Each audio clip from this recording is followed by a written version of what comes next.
Thank you, everybody. Well, thank you very much. It's an honor. They told me under no circumstances are you allowed to use a teleprompter. And I got up here and I see there's this beautiful teleprompter. So here I am. But it is a tremendous thing. It's a tremendous dinner. I've come here with my father. So it was 3 times, but it was also many times before that, a long time ago. And it's a very special dinner. And you've done a fantastic job, Cardinal. Thank you very much. I appreciate it. So I'd like to thank Your Eminence very much, and members of the clergy, so many people I know. Speaker of the House Johnson, what a job you're doing. He's done a great job. Senator Schumer, good. Yeah, I supported him. I don't know. He used to say that's true, and now I'm not sure he would, but I gave him his first check from an office in Beach Haven, and I was very proud of it. I don't know about lately. Now I was. It was his first check. He was running, and I said, he's a good man. Senator Gillibrand, thank you very much. Thank you very much for working hard. Governor Hochul, wherever you may be up, this is a big day, that's right. Where is the governor? Good job. It's not an easy one, is it? But you're doing all right. We have to get a little money from the federal government, I have to tell you. It's about time. It's about time. Mayor Adams, good luck with everything. They went after you. They went after you, Mayor. Yeah, boy, I do that. 9.5 months ago, I said, he just said something about the administration. He's going to be indicted any moment. And guess what happened? But you're going to win. I think you're going to win. I know you're going to win. So good luck. Good luck. I don't like what they do. And also distinguished, got so many friends up here. It's great. A lot of great friends, and some of my best friends. And you are right, they are distinguished and they are wealthy for the most part. A couple are having a hard time, but they're going to get over it. I also want to thank my very beautiful wife, and thank you for mentioning, but can you believe this? She did a book, and it's a really good book, and she worked hard on it, and it just became #1 on the New York Times list, so I think that's okay. That's not an easy thing to do, especially when your name is Trump and you're on the New York Times list. That must be selling like hotcakes. But thank you for mentioning. I appreciate it. Good job you did. It's a true pleasure to be with you this evening. Amazing pleasure. And these days it's really a pleasure anywhere in New York without a subpoena for my appearance. Anytime I don't get a subpoena, I'm very happy. They've gone after me, Mr. Mayor. You're peanuts compared to what they've done to me. And you're going to be okay. But I have to be careful, however, to understand that this will be the first time in the history of this event where jokes will be fact-checked, and they will be. And they will be. It's been a long tradition for both Democrat and Republican candidates for President of the United States to attend this dinner. It's a rule. You got to go to the dinner. You got to do it. Otherwise, bad things are going to happen to you from up there.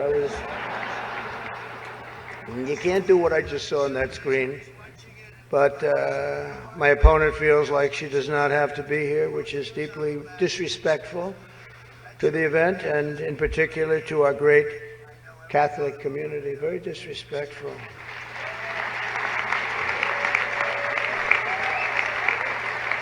The last Democrat not to attend this important event was Walter Mondale, and it did not go very well for him.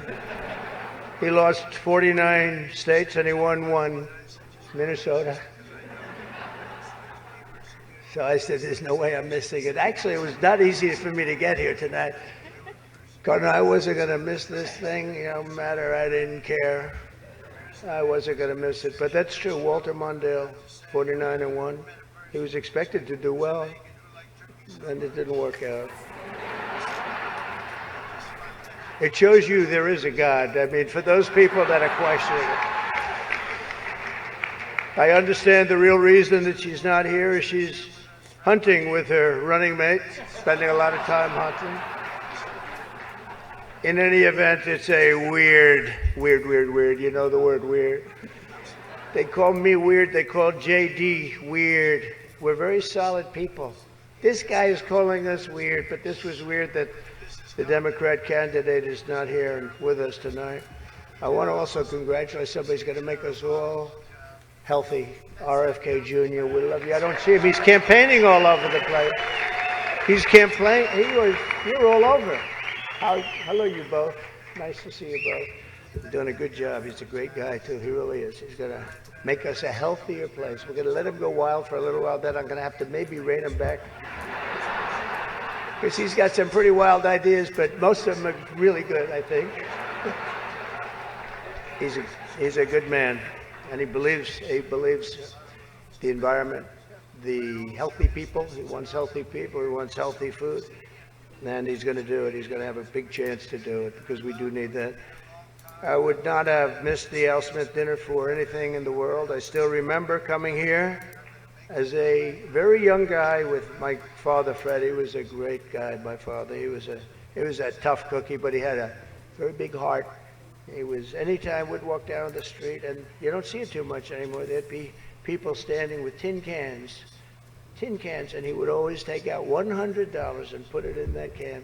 And I always thought it was beautiful. And frankly, I even think more so now it was beautiful, because nowadays you don't see it so much. But I miss him, and we used to come here very religiously.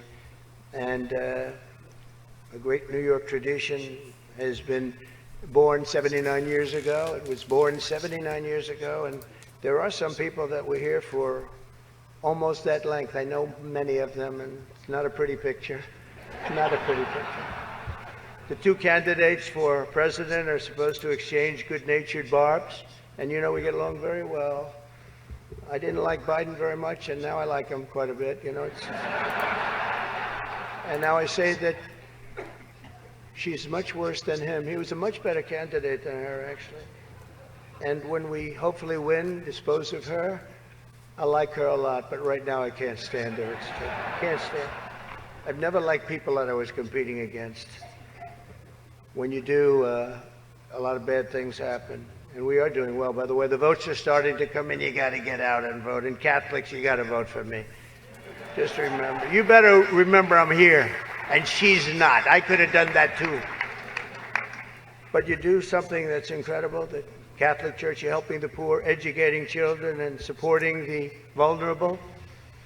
But if you really wanted Vice President Harris to accept your invitation, I guess you should have told her the funds were going to bail out the looters and rioters in Minneapolis, and she would have been here, guaranteed she would have been here.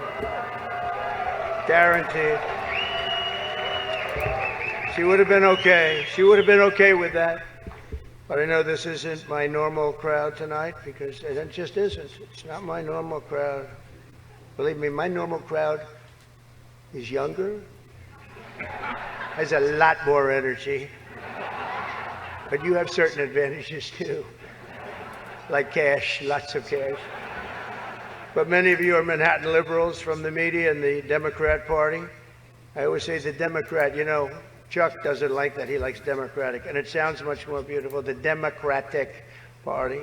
I always say the Democrat Party because it sounds worse. It is true. He likes Democratic. Why don't they just change the name? This way, you know, it is Democrat. But I must say I was shocked when I heard that Kamala was skipping the Al Smith dinner. I'd really hoped that she would come, because we can't get enough of hearing her beautiful laugh. She laughs like crazy. We would recognize it any place in this room, and all polls are indicating I'm leading big with the Catholic vote, as I should be. As I should be. But I don't think Kamala has given up yet. She hasn't. Instead of attending tonight, she's in Michigan receiving communion from Gretchen Whitmer.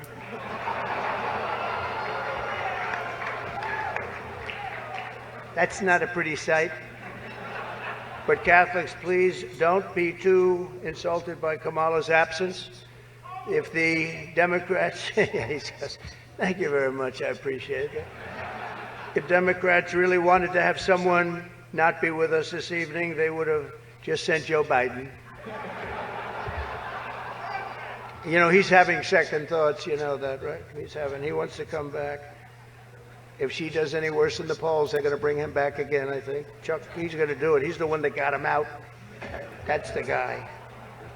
Much more so than Crazy Nancy, I will tell you. Because I know him. He did it. Joe has almost disappeared from view. The only way he could be seen less is if he had a show on CNN. They have nothing. They've got nothing. Fake news, right? Fake.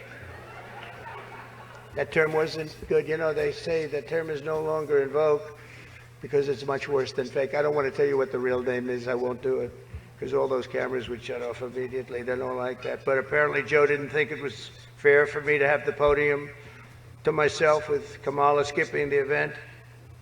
So he called, looked at me, and said, don't. Does anybody understand that? Yeah. I thought it was actually very good until just now. It was announced this morning that at a funeral yesterday, in a rare moment of clarity, Joe told Barack Hussein Obama that, quote, only a few people got that. Or as Rush Limbaugh used to say, Barack Hussein Obama. Remember, bro? He was a piece of work. We miss him. But as he told Barack Hussein Obama, quote, she's not as strong as me. She's not as strong. Do you understand that? And Obama agreed, saying, that's true. Other than that, I think the Democrats are getting along quite well. Right? Nobody got that one. The fact is, we need new leadership in this country. Right now, we have someone in the White House who can barely talk, barely put together two coherent sentences, who seems to have mental faculties of a child, it's sad. There's a person that has nothing going, no intelligence whatsoever, but enough about Kamala Harris. Let's get on to something. I know Kamala's word because she spends a lot of time complaining. I won't agree to another debate. But the truth is I've debated twice this year, once against Joe Biden and once against David Muir of ABC. That was amazing, 11 times. None for the other side. Do you think that's fair news? I don't think so. That's fake news. I don't know what's going to happen 3 weeks from now. It's going to be very interesting. It just started. It's actually, isn't it sort of exciting? Right? It really, isn't it just exciting what's going on? It's a process. It's a rough process, too. Not so pretty, and yet sometimes very beautiful. But the press is reporting that Democrats are starting to panic. They're panicking. They are panicking because, you know, the votes that are coming in very, very strong, a certain way. I won't tell you what way that is, but Chuck Schumer is here looking very glum. Doesn't he look glum? He looks glum. But look on the bright side, Chuck, considering how woke your party has become. If Kamala loses, you still have a chance to become the first woman president.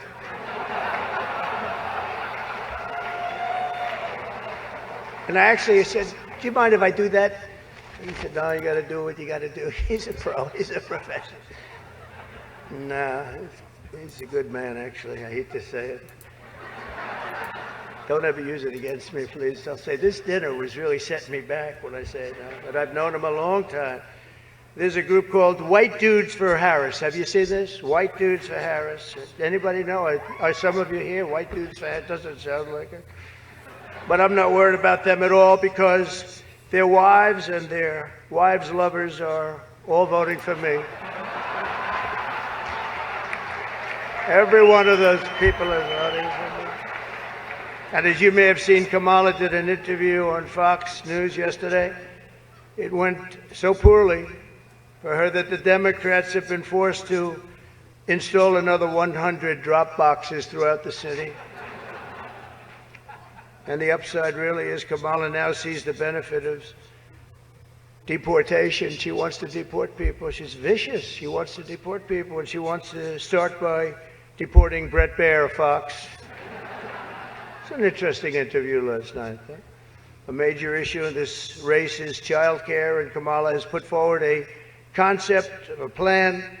A lot of people don't like it. The only piece of advice I would have for her in the event that she wins would be not to let her husband, Doug, anywhere near the nannies. Just keep them away.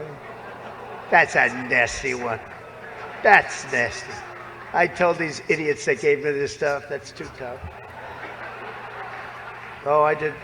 You know, they told me the last time I did this, I was running against Crooked Hillary. Hillary. No, I was running against Crooked Hillary, and I did it. And I thought it was a roast. So I was told it's a roast. And I had the meanest guy you've ever seen write stuff up. And man, was the room angry. Even the Cardinal remembers. I went overboard. Don't you agree, Cardinal? It was like terrible. And I knew I was in trouble around midway through because, you know, people are not, even my own side was angry at me. They were saying it's too much. But I did it anyway. I didn't give it. Campaigning can take a toll on a family and family life, although I hear that Kamala and her husband carve out some really beautiful alone time at the end of the day for an intimate dinner, just Doug, her, and the teleprompter that she uses quite well. And by the way, she wouldn't have liked this tonight if she was told about no teleprompter. I can't believe I saw a teleprompter. They said they've never had a teleprompter in the history of this dinner. I told that to the Cardinal, right? And then a teleprompter pops up for, he must be a very important comedian to get that. They give you one, but not me. How about that one? Huh? Come here. Yeah, and you did a good job. Tradition holds that I'm supposed to tell a few self-deprecating jokes this evening. So here it goes. Nope. I've got nothing. I've got nothing. There's nothing to say.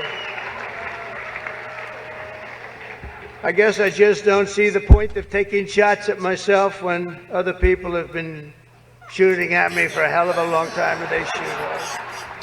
You know, they say about presidents, they say that Andrew Jackson was the president that was the most meanly treated. His wife died. She died of heartache. She was heartbroken at the way they treated him.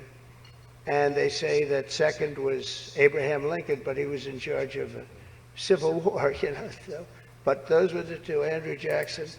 Up until me, now they say it's not even close. There's never been a president that's been treated so badly as me, and our people aren't happy about it. But I was treated a little bit rough. But I don't mind it somehow, and I think it's just part of the game. I'd like to thank our MC this evening, Jim Gaffigan. Most recently, Jim has been playing Tim Waltz on Saturday Night Live. And that'll be a very short gig, I hope, Jim. But it was fun while it lasted, wasn't it? Let's see how that lasts. It better be quick. We don't want him, and I'm not going to say anymore. But unfortunately, Governor Waltz isn't here himself, but don't worry, he'll say that he was. He's going to say he was. I used to think the Democrats were crazy for saying that men have periods, but then I met Tim Waltz.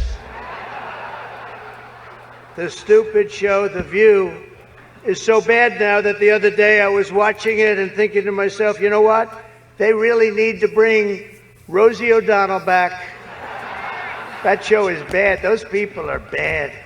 I know every one of them, and they are bad news, I want to tell you. And it doesn't do very well either. I always like to say, you know, ratings are very important. When they don't do well, it doesn't do very well. As I look around the dais, I see all of the usual suspects. For instance, Mayor Adams. I'd like to poke some fun at Eric, but I'm going to be nice. I just want to be nice because I know what it's like to be persecuted by the DOJ for speaking out against open borders. We were persecuted, Eric. I was persecuted, and so are you, Eric. The mayor's dietary restrictions are well known, but I've got to say, I've never met a person who's a vegan who liked turkey so much. There's something about him with turkey. I just found that out today. You know, I haven't been in New York that much. Don't let it, but you're going to win, Eric. We have another former New York City mayor with us, frankly, easily the worst in our history. And it's not Michael, that I can tell you. I'm surprised that Bill de Blasio was actually able to make it tonight, to be honest. He was a terrible mayor. I don't give a shit if this is comedy or not. He was a terrible mayor. He did a horrible job. That's not comedy, by the way, that's fact. But unlike the rest of New York, at least Bill doesn't have to worry about the criminals. They owe him big. He let them get away with a lot of stuff. Well, I'd better wrap up because Mayor Adams told me earlier that I needed to make this one very quick, especially the city has reserved this room for a large group of illegal aliens coming in from Texas. That's right, they've reserved many rooms, a lot of rooms, too many rooms. But in all seriousness, it's an honor to be here to support the city and the community. It's a great community that I love. I've been here a long time and I love it. And it's going to make a big comeback, and I'm going to help it make a comeback. I'm going to win, and I'm going to make a comeback. We're going to turn this thing around. And I want to pay tribute to a really incredible man, a man who was a tremendous politician. And actually, the fact that he was Catholic it probably did him in, right? It probably, nobody knows for sure. But he was a great guy, Al Smith, great guy. Everyone says it, happy warrior. I've said before that I'll say it again as many times as I have to, directly to the mayor and the governor. If I have the honor to be elected next month, we're going to see what happens. It's happening so fast, but if I have the honor, I look forward to working together to make this city greater than ever before. We're going to do that. We're going to be focused on. I'll work with the governor. I'll work with the mayor, Democrats. I will work with them. I work with whoever I have to, and we will even work very hard to bring back the SALT tax deduction. We're going to bring it back. We're going to bring it back. We're going to get that thing going, Chuck, okay? I actually thought about not doing jokes tonight. I was going to come out here and say, listen, our country is doing very badly. This is not about jokes. And then some person said, you have to do jokes. I said, I don't want to. There's nothing funny about what's happening to our country. And I actually meant that. I was going to do that, but they convinced me to say some of the things I said tonight. I don't know if they were funny or not, but hey, you think this is easy standing up here and doing this? In front of half a room that hates my guts and the other half loves me? Half of us love me. Well, maybe it's, I think 75% love me. But I actually do. I did think about that, and our country is doing very badly with respect to its open borders and inflation, crushing things happening in the Middle East and Ukraine. It's so sad to see what's happening in Ukraine. Wow. I had a lot of people very religious people come up to me tonight from Ukraine, and they're asking me for help. So sad to see so many people have been killed in Ukraine, and we're going to get it settled up if we win. As I'm president-elect, I'm going to get that done. I'm going to do it before we ever get back. We have to get it stopped.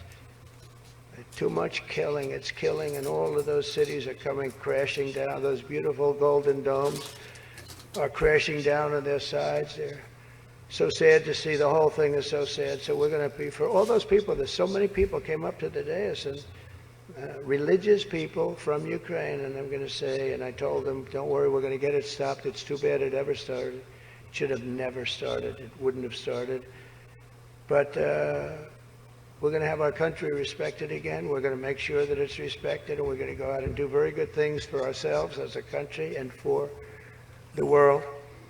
These are challenging times for our beautiful USA, but I'm committed to working with every partner here in New York and all across the nation to build an America that once again is strong and safe and proud and prosperous and free. We're going to make sure together we can create a future defined by great ambitions and grand achievements that once again inspires the dreams of our children, brings back the American dream. You don't hear about the American dream anymore. We're going to make it possible for them to have the American dream.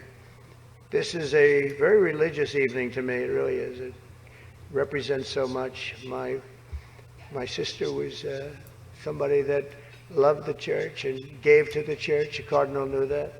Had a certain priest that she thought was incredible, right? For a certain very, very fine man that she thought was incredible. Having recently, myself, survived 2 assassination attempts. I survived. I have a chart that went down to the right. Fortunately, I looked at, it's my all-time favorite piece of paper. But it went down and I looked to the right and I said, you know, was that luck? What was that, luck, or was that God that did that? And I think it was God that did that. I do. But I have a very fresh, Cardinal, I have a very fresh appreciation for how blessed we are by God's providence and his divine mercy. I mean, that was something, I was not supposed to be here tonight. That I can tell you. So with God's help, I know there is nothing that cannot be achieved. We can achieve so much good with this country and get together and unify. I want to thank the Al Smith Foundation for its noble work, and I want to express my tremendous gratitude to the Catholic community. It's a great community. It's a community I've gotten along with all my life. I'll tell you, when I was president, I was in the Oval Office and I got a call from the Cardinal, and he said, we need help. It was during the China virus. I want to be accurate when I describe it. And he said, we need help. Our schools are in devastating shape. They needed much more than $1 billion. I won't even tell you the number, but much more than $1 billion. But I've known the community and I've known the schools. I know so many people that were educated in the Catholic school system, and they are great, and they just speak with it like with love, much more so than almost any system that I've seen. And he said, sir, we have a big problem. We need a number of billions of dollars, or we're going to have to close down the New York school system, the whole system in New York. And I said, give me 15 minutes. I think I can find it. And we gave him billions of dollars. And you know what? He stayed open and they thrived. And to this day, I hear you did just about the best job there is in education. So, and that was always an honor. That was always. And every time he sees me, he says, thank you very much. I said, I know what you're talking about, but we worked together. We were a good partnership, right? We got that money in about 15 minutes, billions, and it was put to very good use. But I just want to thank everybody. This is a special evening. It's a very serious evening, I think. We have some serious problems in the world, but they're going to get solved, and we're going to make America great again. And thank you very much, and God bless you all. Thank you. Thank you very much.